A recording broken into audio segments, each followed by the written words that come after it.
Everyone, मैं हूं सौरभ और आप देख रहे हैं हमारा चैनल प्रोग्रामिंग वाले।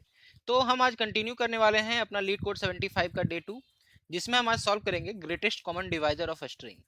तो आइए देखते हैं प्रॉब्लम का स्टेटमेंट। तो प्रॉब्लम में स्टेटमेंट ये दिया गया है कि for two string S and T we say T divide S if and only if S is equal to T plus T and so on, that is T is the concatenation of itself one और more times.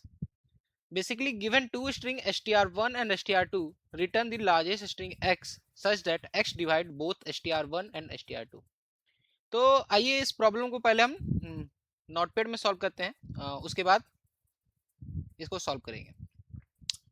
तो जैसे कि हम देख सकते हैं, just a second, हाँ, तो हमें एक str1 दिया गया है ABC एंड str2 दिया गया है ABC। तो हम लोग को बेसिकली इन दोनों के बीच में एक ऐसा common divisor, greatest common divisor निकालना है जिससे जिससे ये पूरा स्ट्रिंग बन जाए। तो अगर हम इसमें देखा जाए, तो अगर हम इसमें से ए बी सी कॉमन ले लेते हैं तो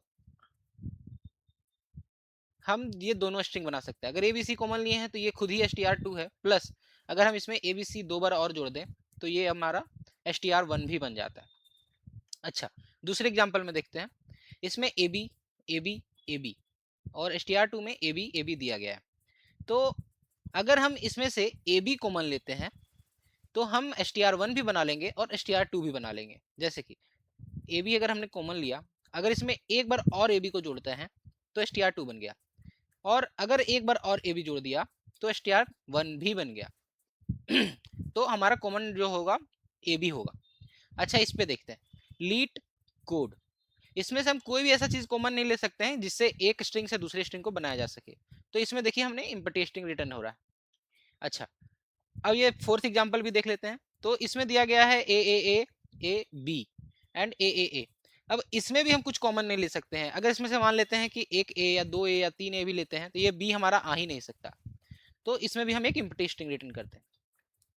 तो लेते हैं, तो बेसिकली क्वेश्चन में हमारे पास दिया गया होगा एक फंक्शन होगा जिसमें एक str1 दिया होगा और एक str2 दिया गया होगा। ठीक है, तो हमें क्या करना है कि इस क्वेश्चन को देखिए, बेसिकली सॉल्व करने का सबसे आसान तरीका है, पहले तो हमें इन दोनों को जोड़ते हैं। देखिए कॉन्केटिनेट करते हैं। तो अगर हम a b c a b c a b c and a b c, ये str1 का हो गया, और str2 का ए बी सी ये जोड़ दिया। ओके, और इस ये अगर str2 प्लस str1 के बराबर नहीं है, इसका मतलब कि ये हमारा बन ही नहीं सकता। ये हो गया str2 and a b c, ये हो गया str1। क्या ये दोनों बराबर है? बिल्कुल बराबर है। तो हाँ, इसमें हमारे पास एक कॉमन स्ट्रिंग निकल सकती है। अच्छा, सेकंड वाले क्वेश्चन में भी अगर हम जोड़ेंगे तो यही आएगा, इतना प्लस ए बी, ये str1 हो गया, ये str2 हो गया। अच्छा, अगर हम लोग उल्टा करें, str2 में str1 जोड़े, ए बी ए बी, ये str2 str1, क्या ये दोनों एक दूसरे के बराबर है? हाँ, इसमें भी और इसमें भी। लेकिन अगर ये देखिए लीड कोड देखता हूँ पहले, तो str1 दिया हुआ है लीड, str2 दिया हुआ है कोड, और अगर str2 और str1 देखें तो कोड लीड, क्या ये दोनों बराबर है? नहीं। तो इसमें हम लोग सीधा एम्प्टी स्ट्रिंग रिटर्न करेंगे। अच्छा, फोर्थ एग्जांपल भी देख ही लेते हैं। तो ए बी एंड देन फिर ए, ये हो गया str1 प्लस str2, और अब str2 प्लस str1 करते हैं। str2 हो गया, str1 ए बी, ये दोनों भी देखिए बराबर नहीं है। इसका मतलब हमें इसमें भी एम्प्टी स्ट्रिंग रिटर्न करना है। ओके, तो अब हम लोग अप्रोच में क्या करेंगे कि पहला ही लिख देंगे कि if str1 dot concat str2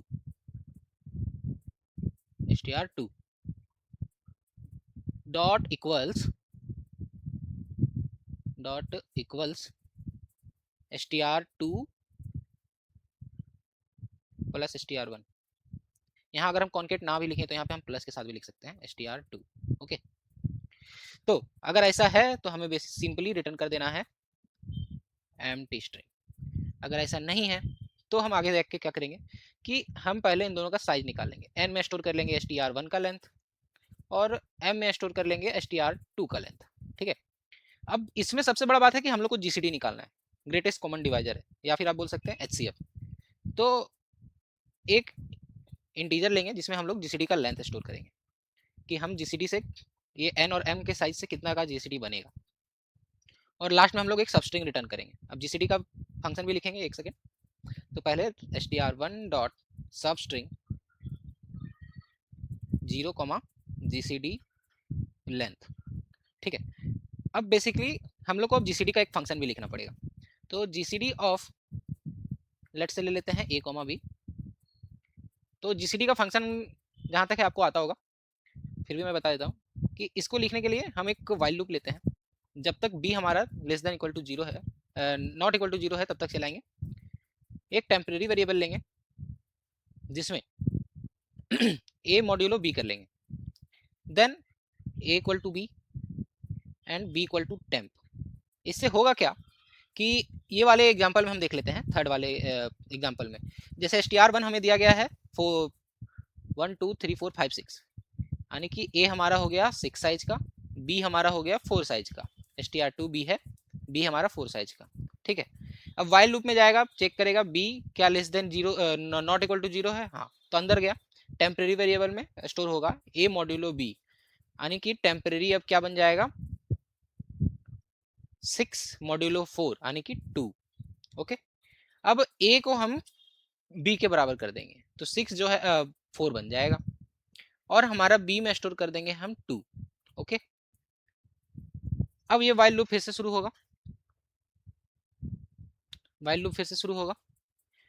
अब वाइल लूप सब शुरू हुआ तो चेक किया क्या b is not equal to zero है, हाँ ठीक है। टेम्परेरी वेरिएबल में हम क्या करेंगे कि 4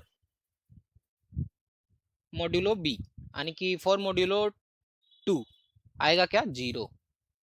अब हम a बराबर कर देंगे 2 एंड b बराबर हम लोग कर देंगे जीरो, दैट्स इट।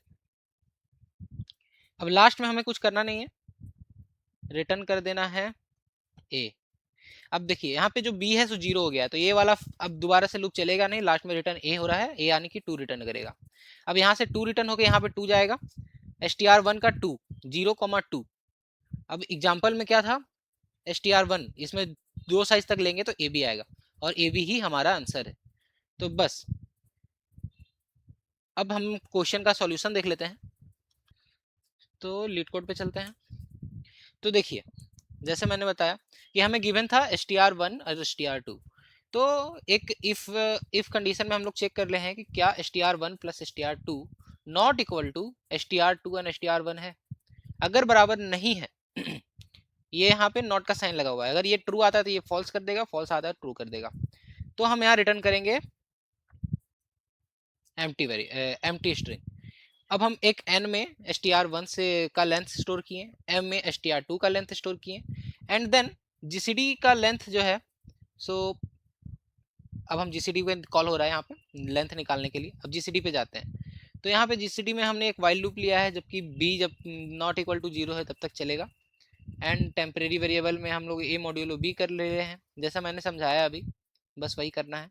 और लास्ट में फिर हम रिटर्न कर दे रहे हैं str1 dot substring 0, gcd dot length, and बस हो गया। अब हम इसको रन करके देख लेते हैं। ओके, एक्सेप्टेड हो गया है, सबमिट भी कर लेते हैं, और ये सबमिट भी हो गया। ओके, तो बेसिकली अगर इस क्वेश्चन की टाइम कॉम्प्लेक्सिटी की हम बात करें तो इस क्वेश्चन की अगर टाइम कॉम्प्लेक्सिटी की बात करें तो इसको भी हम एक बार व्हाइट बोर्ड पे देख लेते हैं।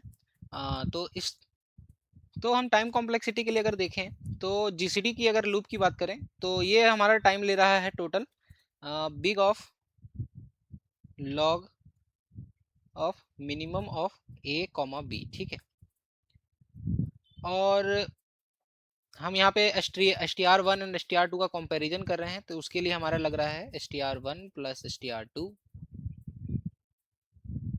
यानी कि m प्लस m लिख सकते हैं, इसको हटाते हैं। और एक टाइम हमारा लग रहा है सब स्ट्रिंग में, जो कि है big of minimum n comma m, या यूं कहें n+1, sorry n comma m minimum. Okay, तो ओवरऑल टाइम कॉम्प्लेक्सिटी हो जाएगा बिग ऑफ n+m, क्योंकि यही सबसे ज़्यादा है। और अगर स्पेस कॉम्प्लेक्सिटी की बात करें तो हम सिर्फ कंपैरिजन कर रहे हैं, तो हमारा स्पेस भी एक बार str1 प्लस str2 जा रहा है, तो स्पेस भी हमारा हो जाएगा बिग ऑफ n+m, यानी कि हमारा टीसी भी बिग ऑफ n+m है और एससी भी बिग ऑफ n+m है। So that's it for the today video. तो नेक्स्ट वीडियो में हम सॉल्व करेंगे kid with greater number of candidate. So thank you, bye bye.